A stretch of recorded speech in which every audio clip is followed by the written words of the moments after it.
The longest Nintendo Direct in history definitely made me think long and hard about how I felt about the show. Because on one hand, this Direct delivered quite a bit that we had been hoping for. A Metroid Prime 4 release date and a sick tease of Samus on a motorbike in a semi-open looking world that she can just drive into a level, hop off, and get gunning. It showed Mario's 40th anniversary as a full 20-minute segment, basically a mini Direct within a Direct. It gave us dates for just about all the Switch 2 stuff that we had been waiting for, and it brought DLC to many games that we really want DLC for in an era where Nintendo has typically avoided DLC for some of its bigger titles and proved that they're going to be bringing DLC fast and furiously.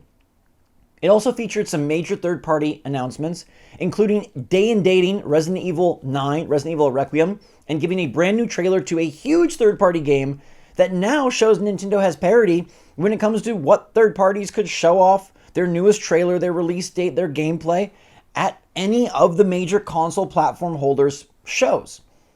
At the same time, I feel like this Direct did not achieve what I had mostly hoped for this Direct to achieve, which was to reveal a new system seller for Switch 2 and to give people that already own a Switch 2 a good glimpse into the future. Now, Nintendo did go ahead and show games off that are coming out beyond this year. They definitely did.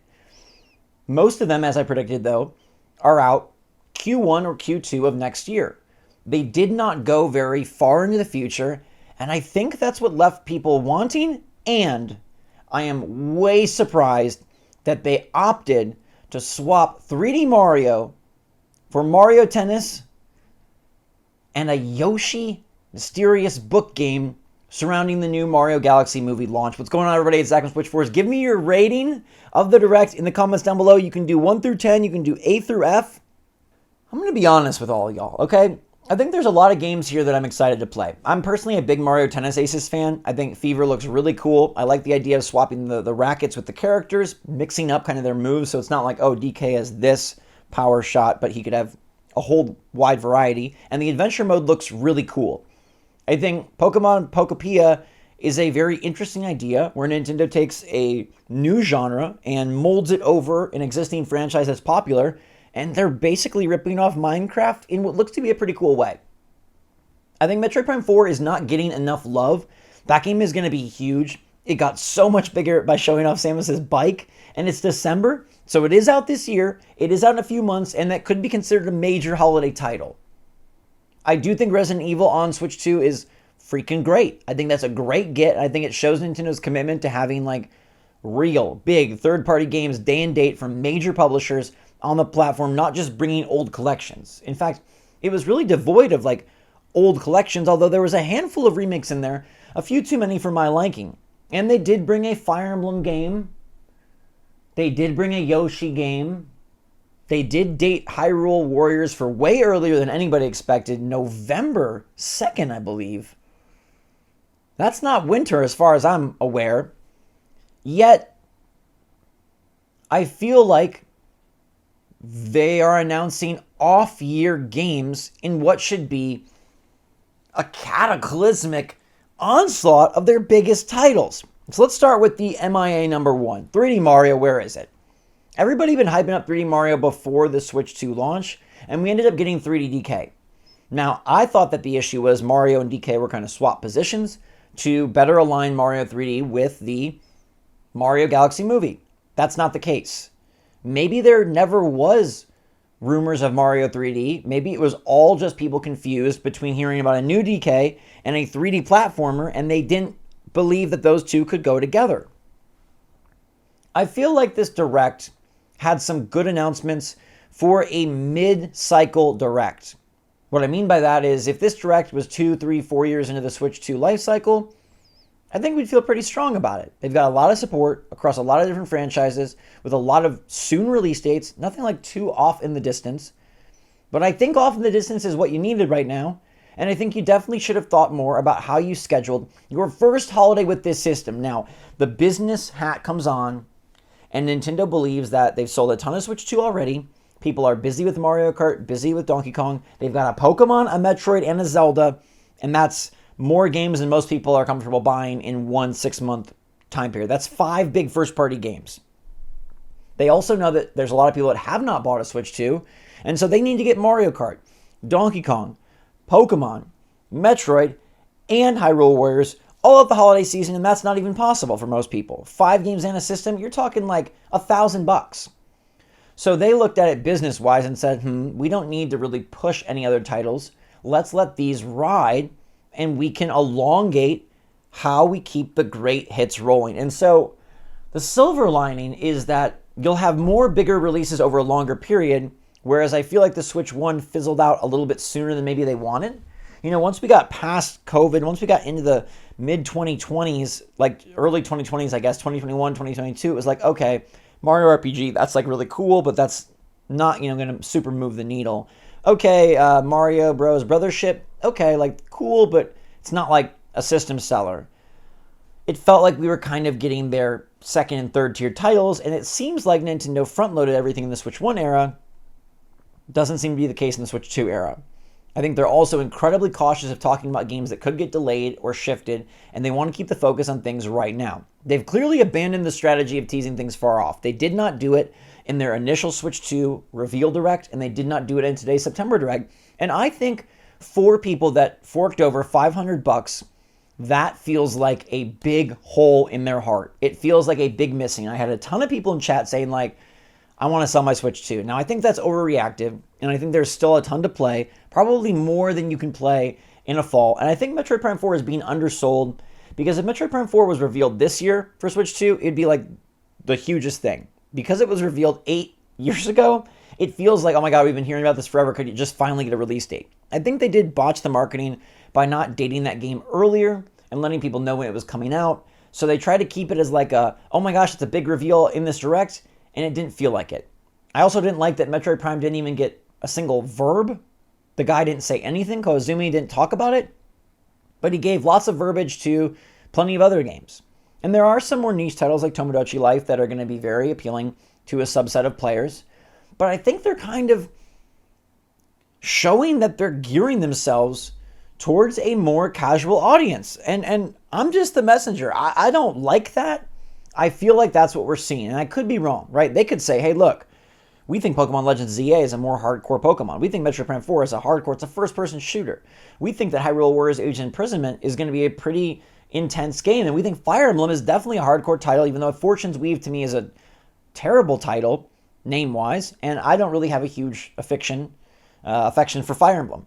I think that's a poor closer. But they didn't have a closer. They didn't really have that game, and they're not seemingly worried about not having a system seller because they feel they already have 2. They feel that Mario Kart and DK Bonanza are system sellers, and maybe they want to make Metroid Prime 4 a system seller for some, and they've got Kirby Air Riders. It just feels like they're kind of missing that big one. And I think what carried us through the Switch 1 era so successfully, tell me if I'm wrong, is we always had the big one to look forward to. First, it was Breath of the Wild. Then it was Mario Galaxy. Then it was Smash Brothers, right? We moved into Animal Crossing, moved into Tears of the Kingdom. There was always like a huge game to look forward to, even if some of the upfront titles weren't all that glamorous. But to me, this is a bit of a market shift, because I do feel like the way the Switch 2 editions are going, like the Mario Wonder one looks really fun. I will buy that. But the emphasis is on multiplayer.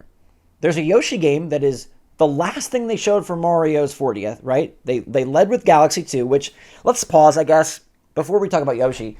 People have been asking for Galaxy 2 for ages. I think Nintendo thinks that they did a super strong favor to tons of begging fans by delivering Mario Galaxy 2. Now, tell me what you think. I think Mario Galaxy 2 is going to be fun. It's out in a few weeks. That's really cool. I think a double pack is a nice anniversary announcement. Maybe people are changing their wishes. Maybe people that wish for remakes and Mario Galaxy 2 and that are now saying, oh crap, I'd rather have new Switch 2 games. And maybe this changes the online discourse going forward, because I feel like so much of what I see on social media is people saying they want old games. They want Mario Galaxy 2. They want these more niche titles, and you got a ton of them. Maybe people should instead be wishing for the next big thing. Because here's my major issue.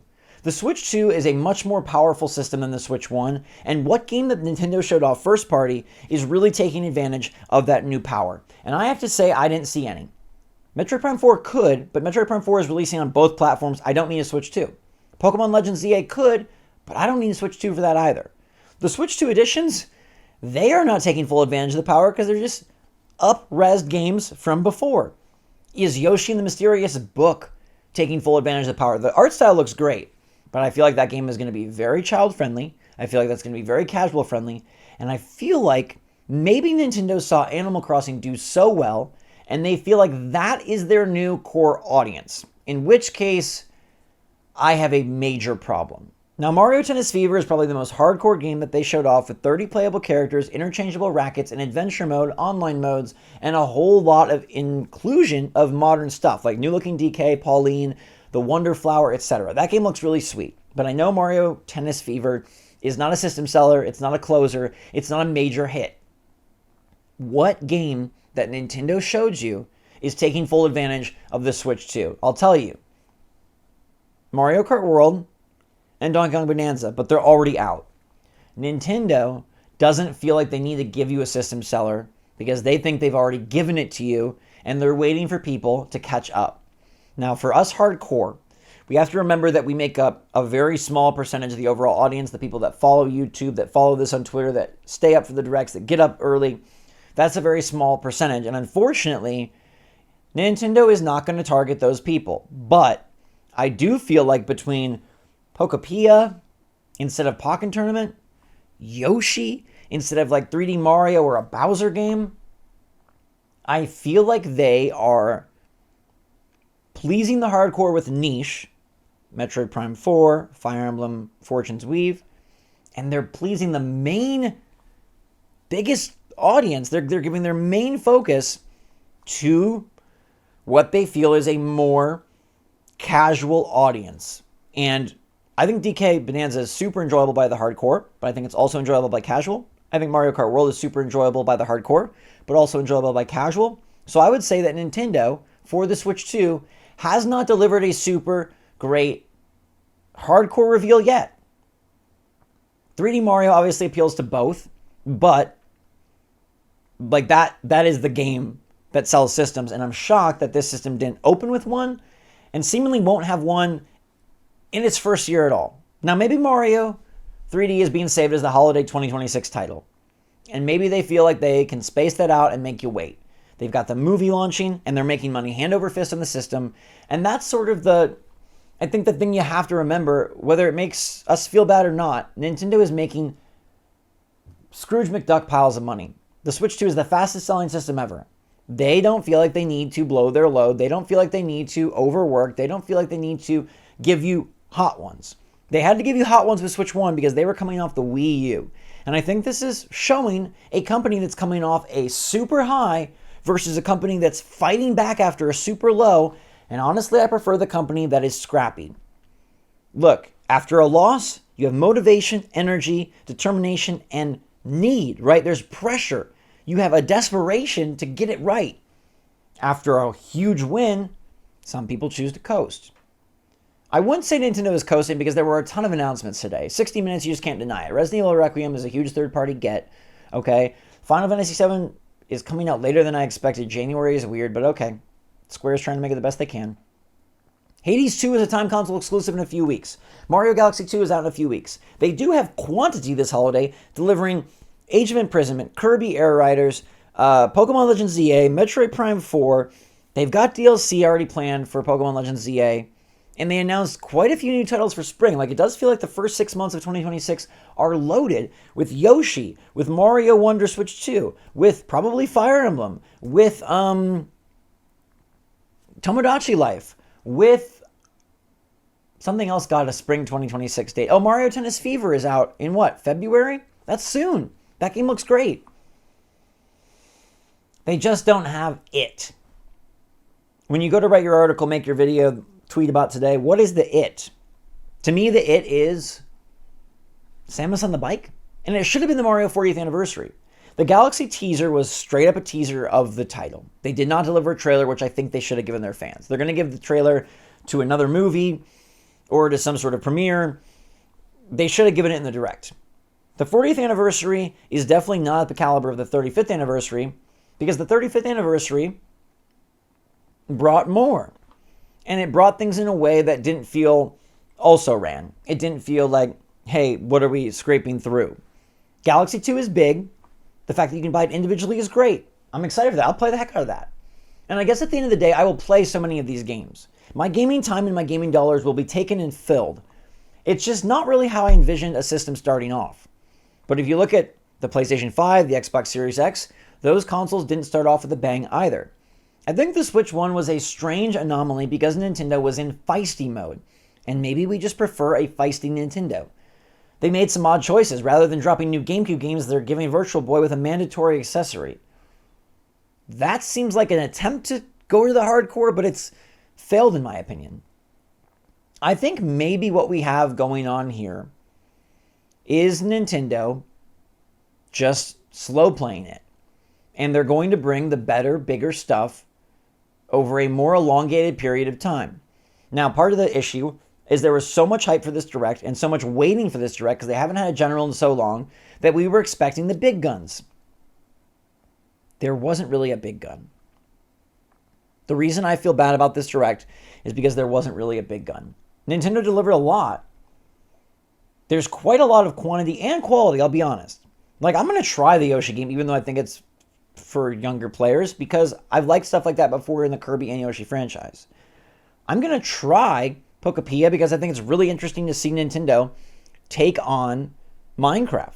I'm definitely getting the DLC for Donkey Kong as soon as this is done. I'm going to get Pokemon Legends ZA. Metroid Prime 4 does look sick. I feel like they didn't have that big thing, but does anybody in gaming have that big thing? Look at Summer Games Fest. Look at Gamescom. What's the freaking big thing? The gaming industry as a whole is struggling with the big thing. And maybe it's because there's so many players. Maybe it's because executives are making wrong choices. Maybe because it's so mainstream they have to think differently. They choose to think differently. They appeal to as many people as possible rather than doing what would be the coolest or what would be the most hardcore or what would be what we'd want the most. They just try to do what will make the most money. And ultimately, it's a money-making business, and Nintendo is making plenty of money, so they're not worried. I'm not worried either. I don't think you should sell your Switch 2. We know all these games are coming. There will be a 3D Mario on Switch 2. There will be a Luigi's Mansion on Switch 2. There will be a Smash Bros. And an Animal Crossing and a True Legend of Zelda on Switch 2. Splatoon Raiders was a strange omission because that game was announced and they didn't show it. I think that this Direct was a great Direct for the wrong time. And for that reason, I have to be honest with you, I got to give this Direct a C+, a 6.5 out of 10, because I feel like Nintendo has been missing the mark on how, what, when we want stuff. And I do think that with the most expensive system in Nintendo history and the most expensive games in Nintendo history, that they should have at least teased. They could have even said holiday 2026. Heck, they could have said 2027. But they should have given us the next system seller, and they should have shown off something that would make everyone say, wow, I'm so glad I bought that Switch 2. And I think the things that make you say wow about that you already knew about, so it doesn't feel so great. You already knew about DK Bonanza, you already knew about Mario Kart, you already knew about Metroid and Pokemon, and you could play some of those on Switch 1. So why did I buy a Switch 2? Nintendo knows that overarching, they're fine. Everybody that bought a Switch 2, they already got their money. They're going to continue to buy games this holiday season. People that haven't bought a Switch 2, they're still going to buy one because they've got great first-party titles. Mario Kart, Donkey Kong, Metroid. But for the people that make up a big chunk of their online community, for the people like you and me that follow this on a daily and even hourly basis, for the people that watch YouTube videos and live streams and podcasts, they didn't do it for us. And I do think that's a big missing. I do think that you can't take that audience for granted because even though they make up a smaller piece of the pie than the mainstream, they are your supporters, your diehards, your lifelong fans, and the ones that drive the conversation forward that eventually spills over into the mainstream. Is there an Animal Crossing explosion if there's not the hardcore early Switch people screaming from the mountaintops that this system is sweet? There isn't. Nintendo, you need to cater more towards us with your next presentation. You need to show us why we bought a Switch 2. I know you got our money. I know you're selling amazing. I know you're appealing to a very wide audience and you're covering a long list of genres. You have a lot of titles. But the one big thing, the closer, the system seller, that's what everybody kind of buys a Switch 2 for. And you didn't give it to us. And I'm going to grade you harshly for it.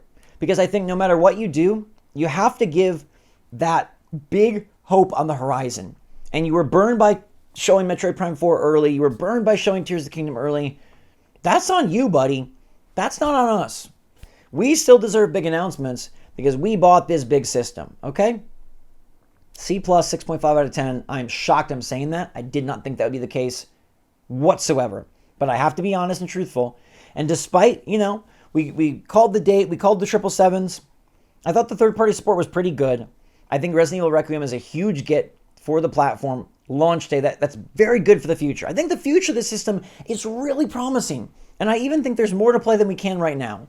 I just think like they misjudged the mental game. They misjudged like the good customer feeling of I bought this system and I feel great about it and I feel like my money went to a good point in an era where money is harder than ever. Rent is raising, inflation, wages stay low, the system goes up, the games go up, and we bought in, and now is when you choose to get very short-sighted and very mainstream? No, that's a mistake. It's a big mistake. I don't think it'll bite them because they're fine. They make tons of money and they know it. But we don't need teases of marathons and Nintendo museums. We can't afford to go to Japan.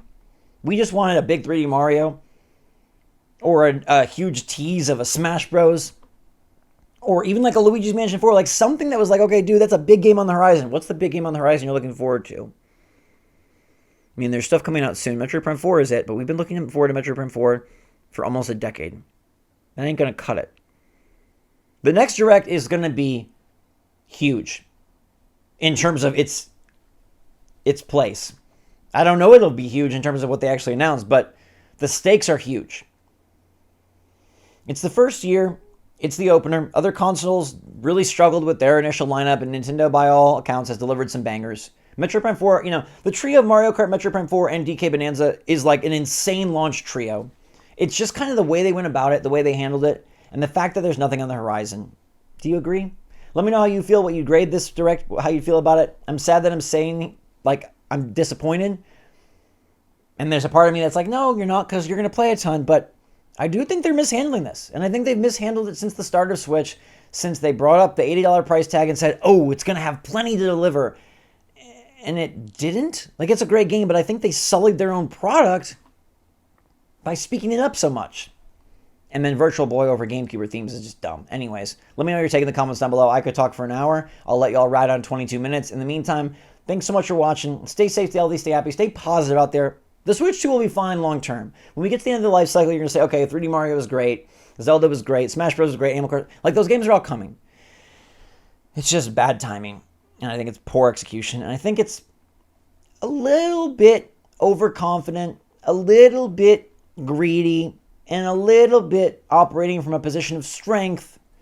And I prefer Nintendo when they were coming from the bottom, honestly. Scrappy Nintendo so far was the best Nintendo. And I'm not afraid to say that. So let me know your take. Thanks again. SwitchForce out.